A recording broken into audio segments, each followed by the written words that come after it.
Teka lang, sisigaw lang ako. Ah! Tol! Magandang gabi sa inyong lahat. Ako ay nagpapasalamat kasi anong oras na nandito pa rin kayo. Nakikita ko yung tunay na suporta pag mula sa akin hanggang sa aking mga kasama, lalo-lalo sa ating kapitan. Yun. Pagpasensyahan nyo na kung bakit ako tumitigil. Alam nyo naman kung bakit. Hindi naman halata na kinakabahan ako, di ba?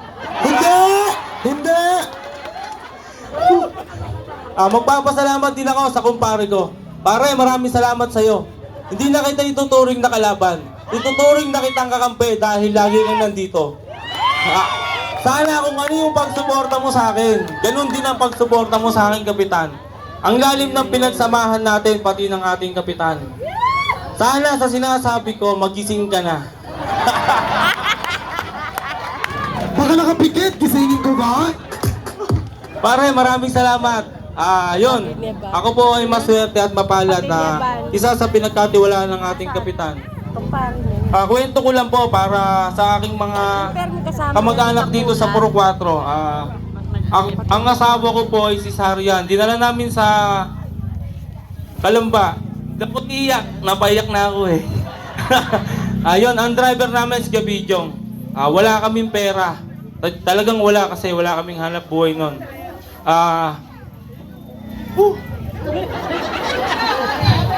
Sana, kaya ako ito nasasabi sa inyo. Kaya ako nasasabi sa inyo to kasi gusto kong makuha yung buong suporta nyo para sa amin. Lalo-lalo na sa aming kapitan. Kung ako ay natulungan ni kapitan, ganun din kayo. Matutulungan kayo sa dalawang huling terminong magagawa niya. Naniniwala po ba kayo na ang dapat baguhin ay kagawad, hindi ang kapitan? Taray naman!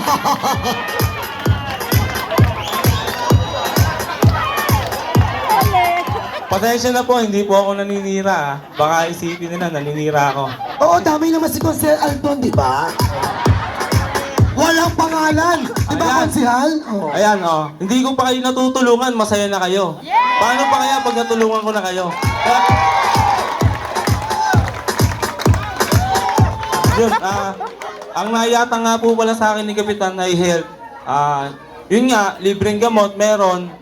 Dadagdagan po natin ng pondo. Para hindi lang po basic ang makuha yung gamot, hindi lang po sa lagnat.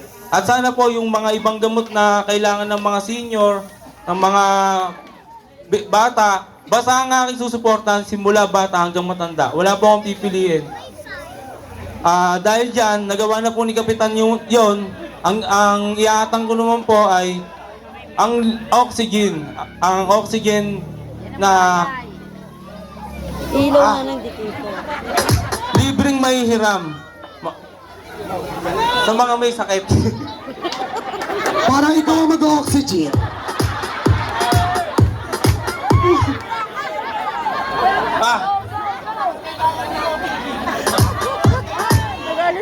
Ayun, nasabi na rin naman nila yung medical mission at sasama ko na rin po yung dental mission.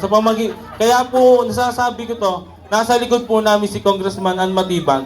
Kaya yung suporta po, nahihilingin ko sa inyo, wala po sana kayong tanggalin sa amin. Lalo-lalo na ang aming kapitan.